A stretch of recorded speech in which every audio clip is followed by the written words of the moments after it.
ఉచితంగా ఆర్టీసీ బస్సుల్లో మహిళా సోదరిమణులందరూ కూడా బస్సు ప్రయాణం మేము చెప్పిన మాటపై నిలబడ్డాం. రాజీవ్ ఆరోగ్యశ్రీ అక్కడ మహిళలు నిలబడ్డారు. మొత్తం ఉచిత బస్సు ప్రయాణం చేసే ఒక బాధ్యత తీసుకున్నాం. మహిళలందరూ కూడా సంతోషంగా మరి బస్సు ప్రయాణం చేస్తున్నారా లేదమ్మా? ఈరోజు మహిళల ముఖాల్లో సంతోషం చూడాలనే కాంగ్రెస్ పార్టీ ఆలోచన రాహుల్ గాంధీ గారు, సోనియా గాంధీ గారు, మల్లికార్జున్ ఖర్గే గారు చేసిన ఆలోచన మేరకు ఈరోజు మనం దీంతో పాటు రాజీవ్ ఆరోగ్యశ్రీ ప్రజా ఆరోగ్య నిమిత్తం 5 లక్షల నుంచి 10 లక్షల రూపాయల వరకు చేసినాం. ఇంకా చేసేది ఉంది.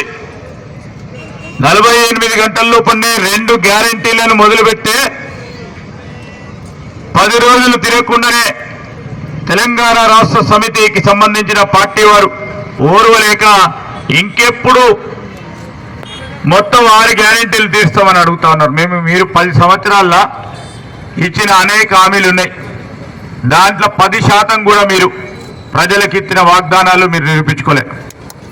మేము చెప్తా ఉన్నాం, మేము ఇచ్చిన వాగ్దానం మేరకు పూర్తి స్థాయిలో దాన్ని అమలు చేసే ప్రయత్నంతో పాటు ఈరోజు ఖజానా ఖాళీగా నిలిపిన ఈ టీఆర్ఎస్ కేసీఆర్ ప్రభుత్వం ప్రజలకు సంబంధించిన సొమ్ము ప్రజలకే చేరాలని ఈరోజు మహాలక్ష్మి దగ్గర నుంచి మొదలు పెట్టుకొని ఆ గ్యారంటీతో మొదలు పెట్టుకొని ఉద్యోగస్తులకు ఈరోజు ఉద్యోగస్తులందరికీ 15వ తారీఖు వరకు ఆ ప్రభుత్వంలో జీతాలు రాకపోతా ఉండే. మేము వచ్చిన వెంటనే 5వ తారీఖు లోపలనే జీతాలు ఇచ్చే కార్యక్రమం చేసినాం. మన ప్రభుత్వం మేనిఫెస్టోలో పెట్టిన ప్రధానమైన అంశం. ఇట్లా అనేక కార్యక్రమాలు ఉన్నాయి. ఇట్లా ఉన్న పేదవారికి ఈరోజు మేము ఇచ్చిన ప్రతి వాగ్దానాన్ని నిలబెట్టే ప్రయత్నంలో ముందుండి నిలబడతాం. వారు ఎలక్షన్లు వస్తున్నాయని ఏదో మాట్లాడే ప్రయత్నం చేస్తూ ఉన్నారు. టీఆర్ఎస్ పార్టీ ఉనికి కోల్పోయింది. బీజేపీ పార్టీ ఉనికే లేదు. ఆ ప్రయత్నంలోనే వారిద్దరు కలిసి కాంగ్రెస్ పార్టీని ఓడించే ప్రయత్నం చేస్తూ ఉన్న తరుణంలో ప్రజలందరూ గమనించాలి. ఈరోజు 6 గ్యారంటీలతో పాటు మేనిఫెస్టోలో ఉన్న అన్ని వాగ్దానాలను అమలు చేయాలంటే మీ ఆశీర్వాదం ఎల్లప్పుడూ ఉండాలి.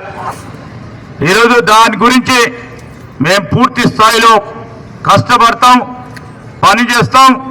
మీ శాసనసభ్యుడు చదువుకున్నవాడు, ఆలోచన పరుడు, ప్రజలకు మేలు చేయాలని ఆలోచన ఉన్న వ్యక్తిత్వం ఉన్న మనిషి.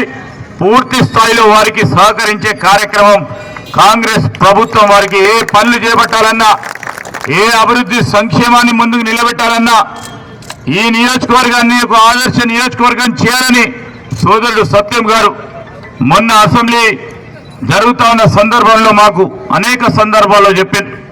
వారికి పూర్తి స్థాయిలో సహకారం అందించుకుంటూ ఈరోజు ఈ నియోజకవర్గ ప్రజలకి వారిచ్చిన హామీలను కూడా నిలబెట్టుకునే ప్రయత్నంలో వారికి అండగా ఉంటామని సోదరుడు సత్యం గారికి, కాంగ్రెస్ పార్టీ మిత్రులకి, అదేవిధంగా ప్రజలందరికీ కూడా మనవి చేస్తూ మరొకసారి నియోజకవర్గ ప్రజలందరికీ కాంగ్రెస్ పార్టీ తరఫున కృతజ్ఞతలు, మీ అందరికీ అభినందనలు తెలియజేస్తూ సెలవు తీసుకుంటాం. జై హింద్, జై కాంగ్రెస్.